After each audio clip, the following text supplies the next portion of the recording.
Hello and welcome back to my channel. I have a lot to talk about today, which is why I'm doing my little monthly update. I'm excited, nervous. I have felt every emotion under the sun this week. So please like this video and subscribe if you want to. I said I don't post all the time, but I post monthly just because my life is pretty busy and hectic, which you'll find out why in a minute. So let's get into my makeup. And my top is Zara, but I found it on Vinted. Because I missed it when it was first in Zara and I was like, oh my god, I absolutely love that top. I waited like a year and then I found it on Vinted. So absolutely thrilled. So I don't know where to start this video. Like, it's just been a very crazy week. I don't know when I'm going to upload it either because of the news I'm sharing. So when I'm filming this, it's the 18th of October, which means Liam Payne died like 2 days ago, which was a huge shock. Like, I was letting the dog into the room. As soon as he hears me talking, he wants to be in the same room as me, which is quite sweet. Yeah, so that came as a huge shock. It was very upsetting. I was a huge One Direction fan back in the day. I went to 3 of their concerts, bought all their albums. I even saw Liam Payne at Summertime Ball in 2017. So, I mean, I say it came as a shock. I think it's just more the fact he's only 31. That was like, what? Like, and obviously he's got such a huge fan base. And yeah, I think that's the bit that surprised me. But, excuse the rustling. But yeah, so that was upsetting. But obviously I knew there was so much kind of hate surrounding him in the weeks leading up to his death. So that's the bit I was kind of like, I'm not that surprised, but it's still hard. I didn't actually cry until Louis Tomlinson's post last night on Instagram. Like, it just was so heartfelt, and I think you could really tell from all the boys' posts now that they have written them themselves. They've not just been written by like a publicist or something. So that's when I really got in my feels, and I was like, oh my god, it's actually real now that they're all writing about it.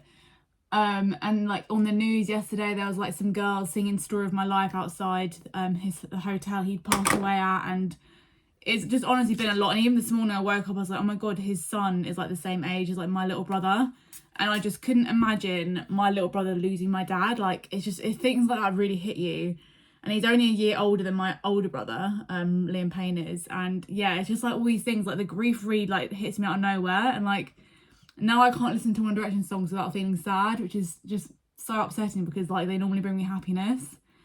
So yeah, it's a lot to take on, like, as a direction, and it's just a very strange thing to navigate, like, grieving someone you've never actually met. Like, obviously, I know I've been, like, in the same room as him, like, 3 or 4 times, but, yeah, I've never obviously spoken to him or met him in real life, but, yeah, it's a very strange thing. But it just shows, like, how important he was in my life, I guess, because One Direction sort of became really big.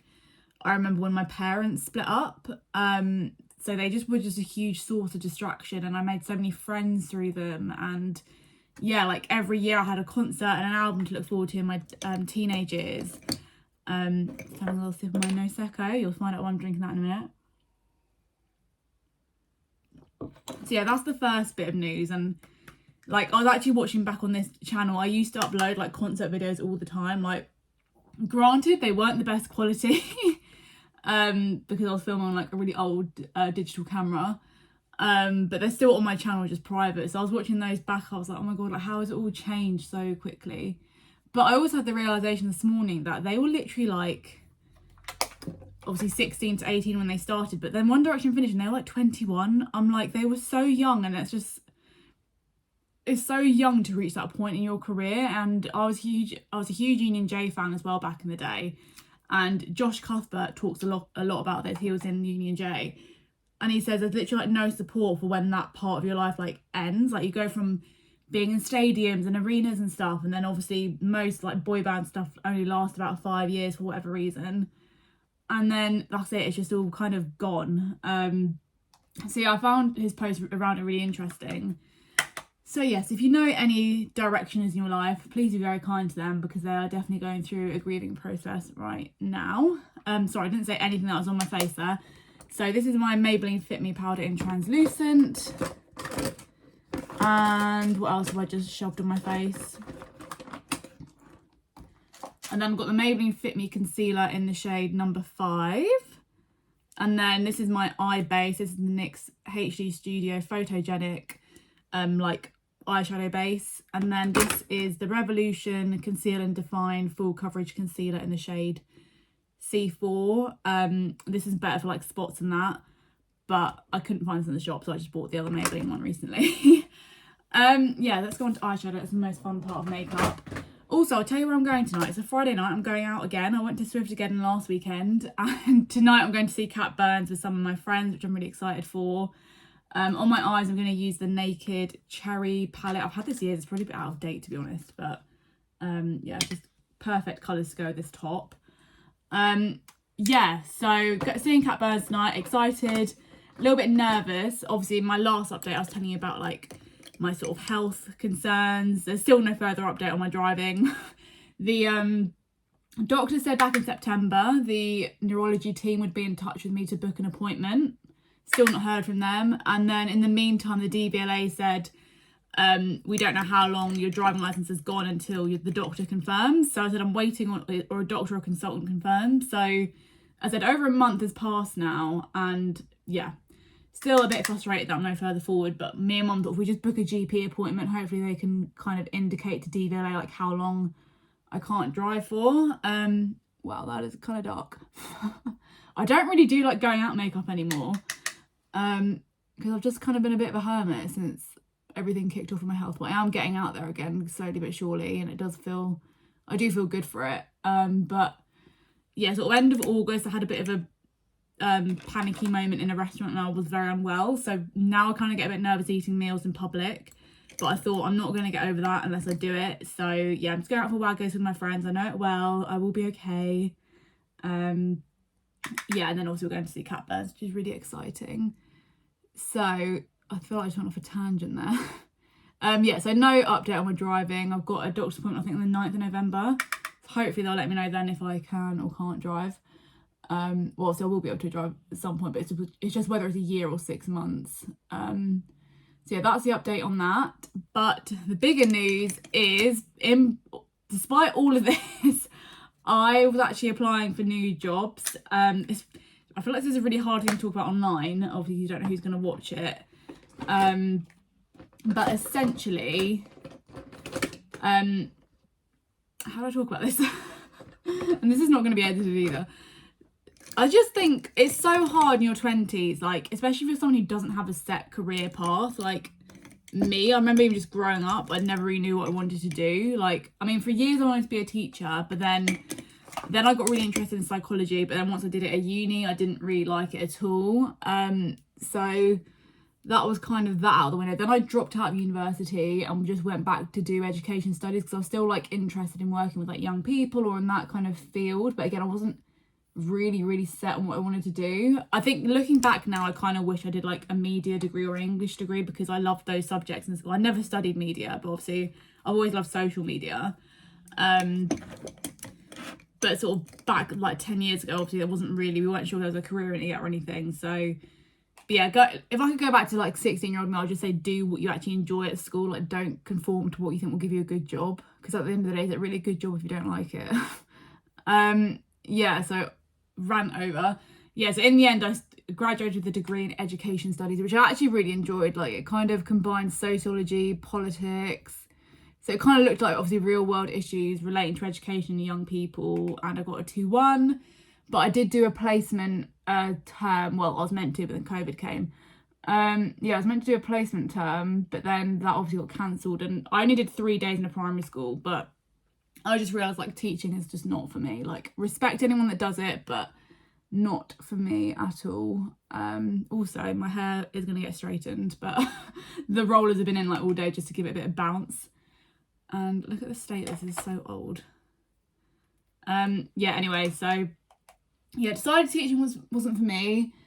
Then I got a job, I did a social media internship in my final year of uni, which I really enjoyed, and then I got promoted to like digital coordinator for the rest, because I was only meant to be there for a month. I ended up being there for like over a year. So I was really grateful for that job. I learned like so much. Yeah, so I was a social media intern, then I was like a digital media coordinator or something like that. And then in the end I became a project executive. It was in a startup company, so it sounds like way bigger than it was.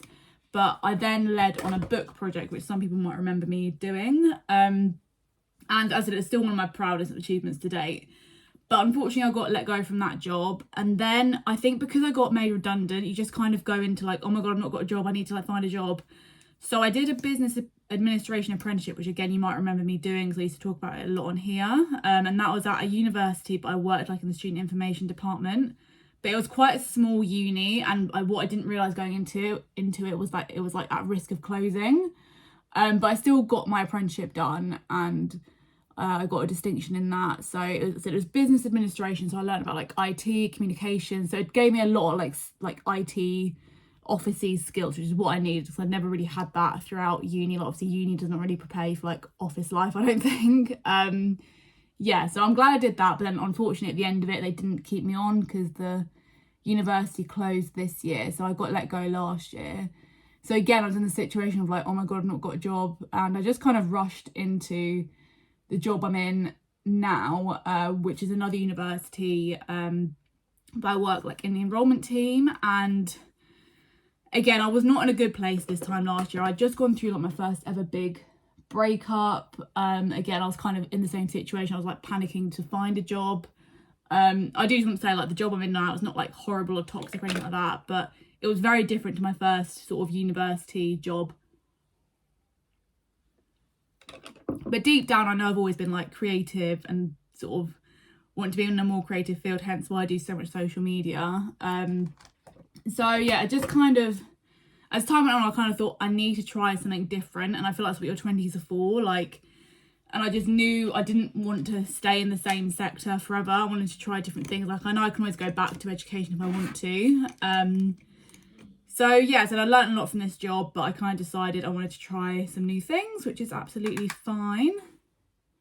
I'm trying to blend this out a bit so it's less like, whoa. Yeah, so I was applying. I said I wasn't in the panic stage of applying, so I was just applying for jobs I was actually interested in. And for months I was just getting nowhere. I was like, oh my God, like this is so frustrating.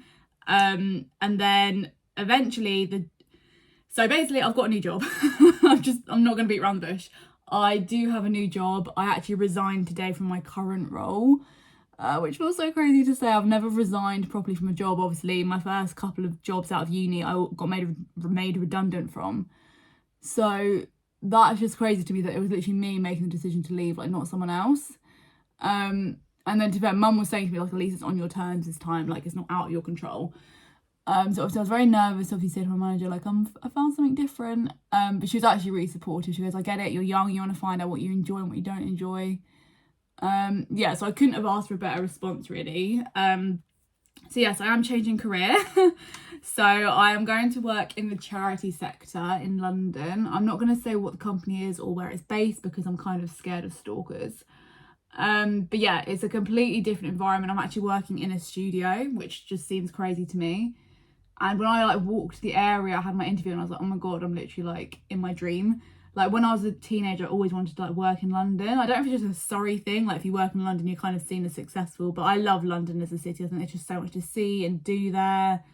And obviously I live in like a very small town in the countryside. So it's always just like been a dream of mine. Again, even if I only do this like a couple of years and realise it's not for me, like at least I tried and I kind of am fulfilling 16-year-old Ciara's dream. So... but no, I am generally like really excited about this role. Obviously a little bit nervous because it's something I've never done before. I'm still in an administrator role, but it's in a different sector, a different environment. But it's kind of good because obviously with the whole not being able to drive thing, I only have to be in this office once a week in London. Obviously when I'm having my induction, it'll be more. But most of the time they're only in once a week. And I get like an Apple Mac, which is crazy. I've never had an Apple Mac in my life.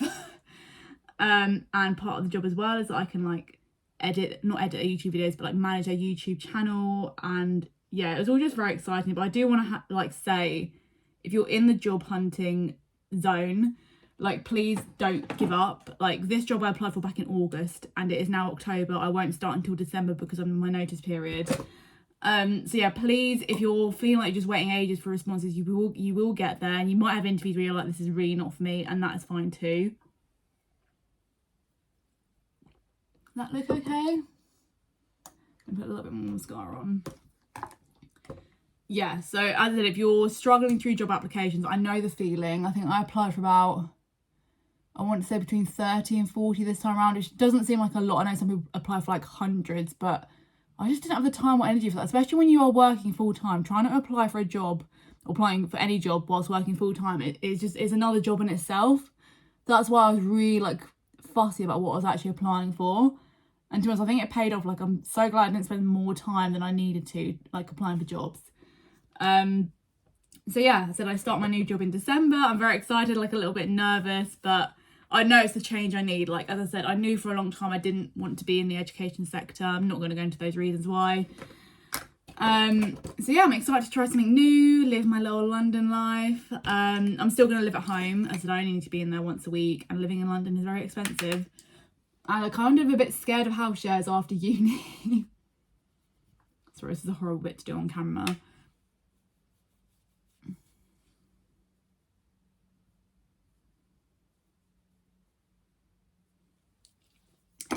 Yeah, so as I said, I can't remember what I was saying now. Yeah, so I said it was time for a change. It is nerve-wracking, but I'm also excited. Yeah, so basically my weekends have either been applying for jobs, getting ready for interviews, or also planning my brother's 30th birthday, which is really, really exciting. So we're basically just having like a meal in a pub. There's like a lot of people coming, so we're doing a set menu. So I feel like I'm honestly planning a wedding. Like, I've got a spreadsheet of everyone's meal choices. And me and mum have like made sort of a collage of like loads of old pictures of him. I don't know if he's going to watch this, but yeah, I'm sure he probably knows we're up to something anyway. But yeah, so that's sort of been taking up a lot of my time. And then obviously working within the education sector, September is like the busiest time of the year as well. Yeah, so I said it feels very surreal, but like I am nervous, but it's an excited nervous rather than like dreading it nervous, which is good. Sorry, I haven't told you what's on my face. This is the Sleek Face Contour Kit, which there's no highlighter left in it, but it's quite kind of dark, but I need some sort of bronzing on my face. And then this is like falling apart. This is a Kiko face palette. I can barely read it. Again, I love that this bronzer is really good for like contouring on pale skin. There is a tiny bit left. I'm probably going to use that one tonight. Yeah, so that's kind of all my news. As I said, I've cried this week over Liam Payne passing away. I've been really anxious about because I had an interview on Wednesday and they formally like offered me it yesterday. And then obviously I was nervous again about resigning. But yeah, I'm hoping all this kind of uncertainty pays off, because as I said, I am a naturally quite anxious person, and sort of any life change I'm a bit like, oh. But I have been back in therapy this month, just dealing with everything that's been going on. And I'm really sort of working on sort of noticing when I feel anxious, like not labelling it as like a bad feeling, because that obviously makes the whole thing a lot worse. So this week actually we're talking about kind of what I would say to 11-year-old Ciara if she was experiencing my feelings, and what would 40-year-old Ciara want, which I think is so powerful. And even some of the things I was talking to like 11-year-old Ciara, my therapist was like, do you think 25-year-old Ciara needs to hear that as well? I was like, probably. Yeah, so that's been a pretty big life update. Hopefully next month I'll be able to tell you when I can drive again. I'm just using this really old Revolution Elf highlighter in the shade Jovi, which is a pretty pink one. Yes, I'm going to Cat Burns in London tonight, which I'm looking forward to now. But as I said, one of my other anxieties at the moment is eating in public. It seems really silly to say out loud, but unfortunately I was unwell in a restaurant a couple of months ago, so every time I kind of eat in public now I'm a bit like, oh, is it going to happen again? And it hasn't, thankfully. But yes, I'm noticing obviously anxiety is there right now, but I'll just deal with it as it comes, and no, it won't last forever. I need to decide on a lip colour. But overall, I do feel like a lot happier than I did this time a couple of months ago, or even this time a year ago. I said I was just so unsure of what I wanted out of life. I think because I had so many big changes in one go, like I said, I had a breakup, lost my job. I was just a bit like all over the place. Not that I don't feel like that sometimes now, but I feel better equipped now to deal with it, if you know what I mean. So obviously change is part of life. It is hard, but you don't grow unless you change things.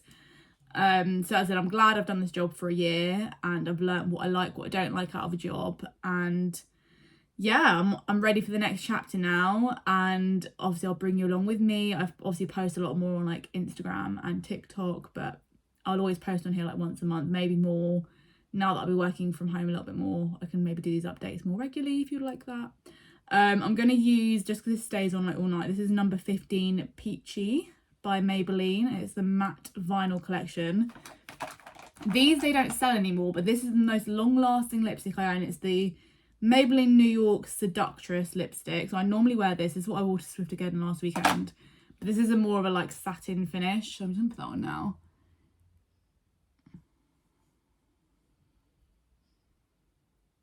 Can you hear the dog snoring in the background?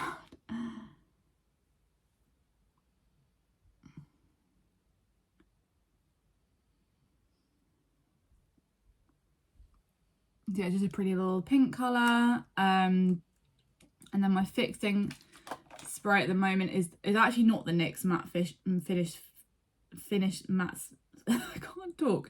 It's because I've just read like two things at the same time. It's got the matte finish and then it's got like a French version of it. It's actually not that spray. It's a different setting spray, but I put it into this pump because the pump on the other one didn't work. I think I've got like a Maybelline one at the moment. I'm just going to spray that on because it's going to be a late night. So I've not seen myself with like this much makeup on in forever.